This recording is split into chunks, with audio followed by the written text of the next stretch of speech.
Welcome back mga ropa, kwentuhan muna tayo. Pag-usapan natin ang laban ni Alex Ayala sa round of 32 at ito nga ay kontra kay Jessica Paulini. Si Jessica Paulini ang tinik kay Alex para magawa ni Alex na makapasok sa historic round of 16 ng isang Pinoy sa Wimbledon Slam. At marahil alam na nga natin mga ropa na natalo si Alex Ayala kontra kay Jessica Paulini. Dito sa video na to mga ropa, iisa-isa na timay-may natin. Kumbaga i-breakdown natin mga ropa ang mga detalye sa nangyaring laban ni Alex Ayala at Jessica Paulini.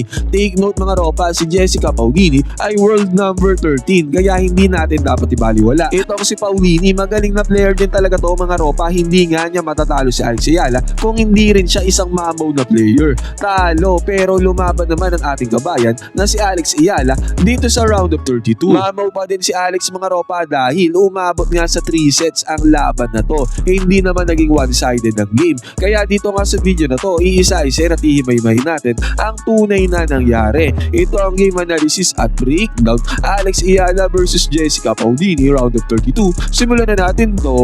Okay, game. Ngayon, first serve si Jasmine Paulini. Jessica, ako ng Jessica, Jasmine pala ang pangalan niya. Pasensya mga ropa, nagkamali. At dito nga, first serve si Jasmine Paulini. Nadala niya kaagad yung bola dito sa may left side. Counter mga ropa kung saan ang position ni Alex. At hindi dito na-receive kaagad ni Alex ng maayos. Kaya nakapuntos kaagad dito itong si Jasmine Paulini. Nadomina ni Jasmine Paulini ang first game mga ropa, kaya lumamang kaagad siya ng 1-0. Service naman dito si Alex Ayala. Service papunta sa may na nagkaroon ng kaunting rally at napihit kaagad ni Alex yung bola papunta sa may left side, kaya siya naman na nakascore dito against kay Jasmine Paulini. Nakachani ng isang game si Alex pero lamang pa rin dito si Jasmine Paulini ng 2-1 sa may first set. Dito sa may game 4 ng first set, dito kitang-kita natin na hindi talaga basta-basta itong si Jasmine Paulini. Kitang-kita natin dito sa rally na to na kontrolado niya ang bola at si Alex mismo ang naghahabol sa kanyang mga palo katulad nga nito. Nung nadala niya yung bola sa may left side, ito yung naging vulnerable spot ni Alex mga ropa, kaya pinestuhan kaagad to ni Jasmine Paulini dito sa may gitna para ibali yung bola at ganoon nga ang nangyari. Papunta sa may right side, hindi na nakareact dyan si Alex. Si Alex ang kumukontrol ng bola dito sa rally na to, napapasunod niya itong si Paulini kung saan niya gusto. Pero in-expect ni Alex dito na babalik sa kanyang side yung bola, pero ang ginawa dito ni Paulini, dinala niya yung bola papunta sa may left side at hindi na nakareact dyan si Alex Ayala. Magaling na player talaga si Paulini mga ropa. Yung mga unexpected shots katulad nito na kung saan akala ni Alex dadalin sa kanya yung bola sa may right side pero kumounter papunta doon sa may left side. Dito nadali si Alex Ayala mga ropa. Nakachani naman ang puntos niya dito si Alex, nadala niya yung bola sa may gitna pero 4-2 na ang score dito sa may first set. Nagkaroon ulit ng matindihang rally ang dalawang players, palitan lamang sila ng bola. Walang misdirection na nangyayari dito sa rally na to at sumobra ang palo dito ni Jasmine Paulini kaya na-scorean siya ni Alex. At sa pagkakataon naman na to, nakascore naman si Jasmine Paulini, nakabawi siya dito kay Alex Ayala. Parang medyo natulala si kabayan Alex dito, hindi siya nakareact kahit medyo malapit dito yung palo ni Jasmine Paulini sa kanya.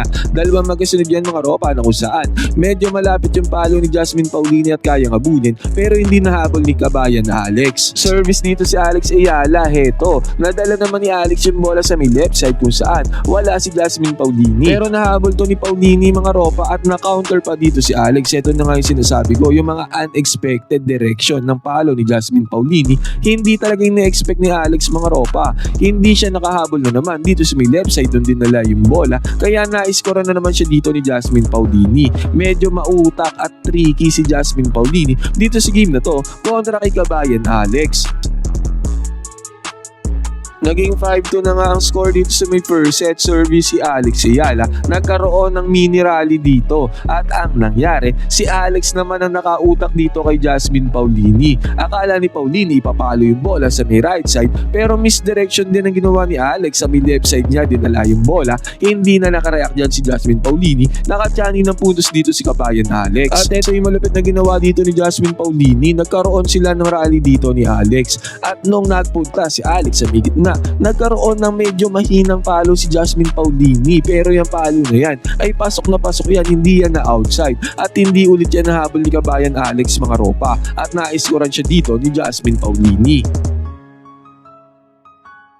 Nakatyani ng puntos na dito si Alex, yun nga lang, nakabalik din ng puntos dito ito si Jasmine Paulini. Nagkaroon ng rally ang dalawang players. Medyo matagal tong rally na to, palitan lamang sila ng bomba, walang misdirection sa mga palo. Parang dito yung weakness si Jasmine Paulini mga ropa na napansin ko.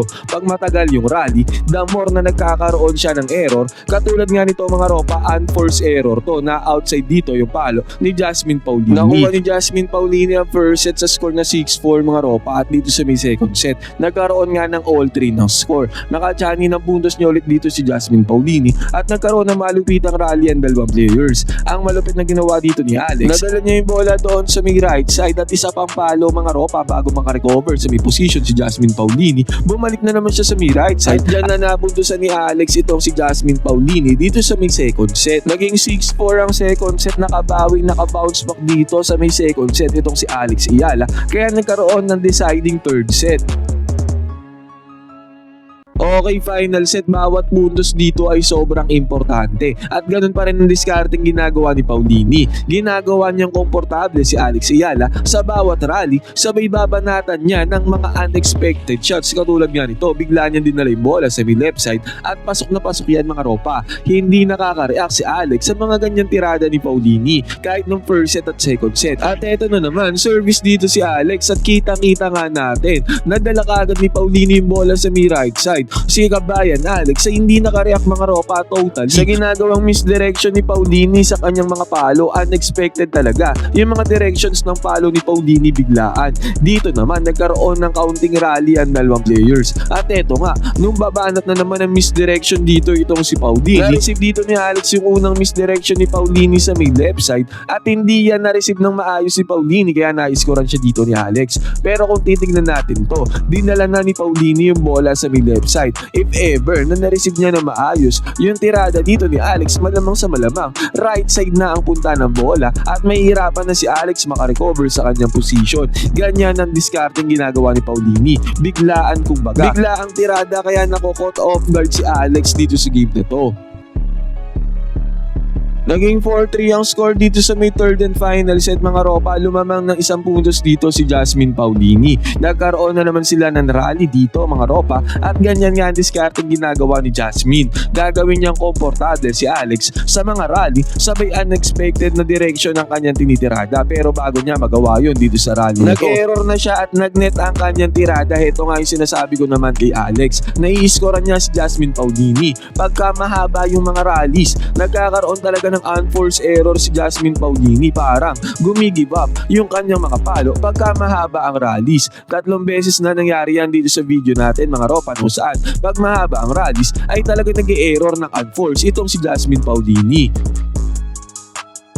Pero nakuha pa rin talaga ni Paulini ang advantage. Naging 5-3 ang third and final set.